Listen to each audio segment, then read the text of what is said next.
Assalamualaikum warahmatullahi wabarakatuh. Alhamdulillahirabbil alamin. Wassalatu wassalamu ala asyrofil anbiya'i wal mursalin wa ala alihi washabbihi ajmain. Ma ba'du. Pertama-tama, marilah kita memanjatkan puja dan puji syukur kepada Allah Subhanahu wa taala yang mana telah memberikan karunia dan nikmat yang sangat besar berupa umur panjang, kesehatan, dan kesempatan yang luang sehingga kita semua bisa hadir di sini.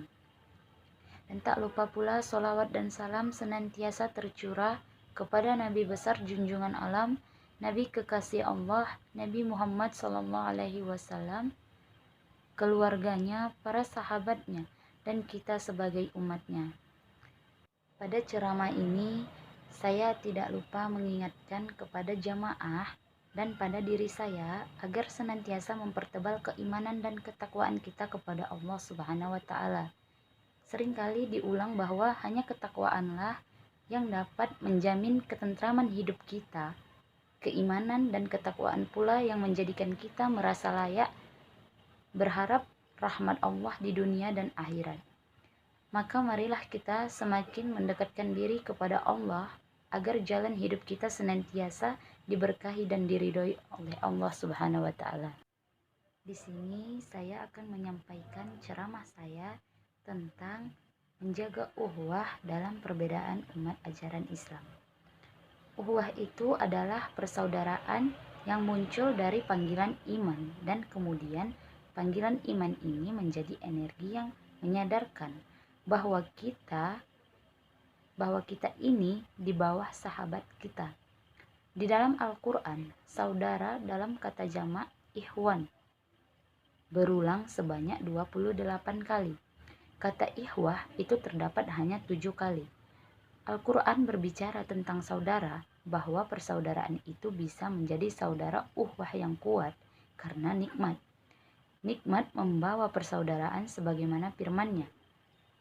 Dan berpeganglah kamu semuanya kepada tali agama Allah, dan janganlah kamu bercerai-berai, dan ingatlah akan nikmat Allah kepadamu ketika kamu dahulu masa jahiliyah bermusuh-musuhan, maka Allah mempersatukan hatimu, lalu menjadilah kamu karena nikmat Allah orang-orang yang bersaudara, dan kamu telah berada di tepi jurang neraka, lalu Allah menyelamatkan kamu daripadanya.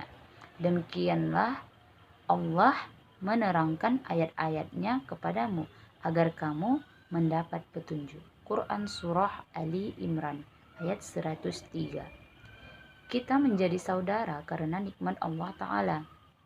Biasanya orang kalau sama-sama mendapat nikmat tidak bermusuhan. Kenapa kita mudah tersinggung? Karena kurangnya waktu kita mengingat nikmat Allah. Perbuatan yang mengandung dimusuhi manusia juga dibenci oleh Allah Ta'ala. Allah Ta'ala berbicara tentang manusia, bukan hanya di dunia. Ketika perkara itu bersifat rawi, Al-Quran masih bicara penyakit manusia. Penyakit dendam dicabut sampai ke akarnya ketika masuk surga, sebagaimana Allah berfirman dalam Quran Surah Al-Hijr ayat 47 yang berbunyi, A'udzubillahi minasyaitonirrajim, Bismillahirrahmanirrahim. Wa naza'na ma fi sudurihim min khillin ikhwanan ala sururin muttaqabilin, yang artinya, dan kami lenyapkan segala rasa dendam yang berada dalam hati mereka, sedang mereka merasa bersaudara duduk berhadap-hadapan di atas dipan-dipan. Orang dibersihkan dari dendam 100% kalau sudah masuk surga. Logikanya, kalau mau bersaudara harus mengulangi rasa dendam. Ada seorang ahli tafsir dari Mesir, Syekh Mutawalli Asy-Sya'rawi, mengatakan, Sayyidina Ali bin Abi Thalib pernah berperang dengan sahabat. Ada yang bilang Talhah bin Ubadillah gak akan masuk surga bersamamu. Ada orang yang memanas-manasi Sayyidina Ali. Apa kata Sayyidina Ali? Jangan begitu, orang yang masuk surga akan dihilangkan dendamnya. Jadi musuhnya yang dulu bermusuhan juga sama-sama masuk surga. Itu ada di tafsir Syekh Mutawalli Asy-Sya'rawi.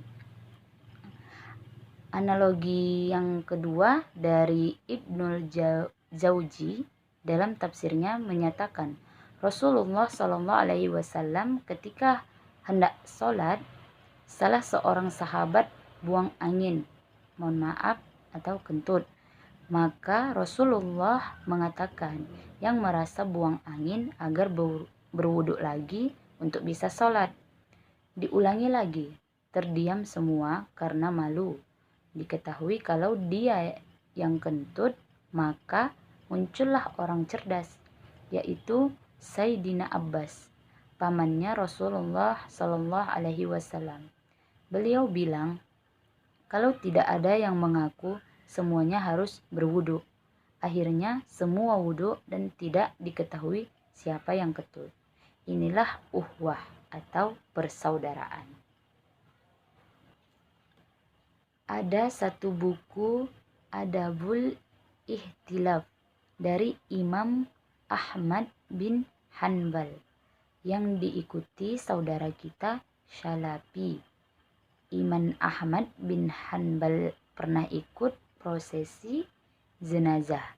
Setelah dikubur, ada orang tunanetra membaca Quran di makam mayat yang baru meninggal.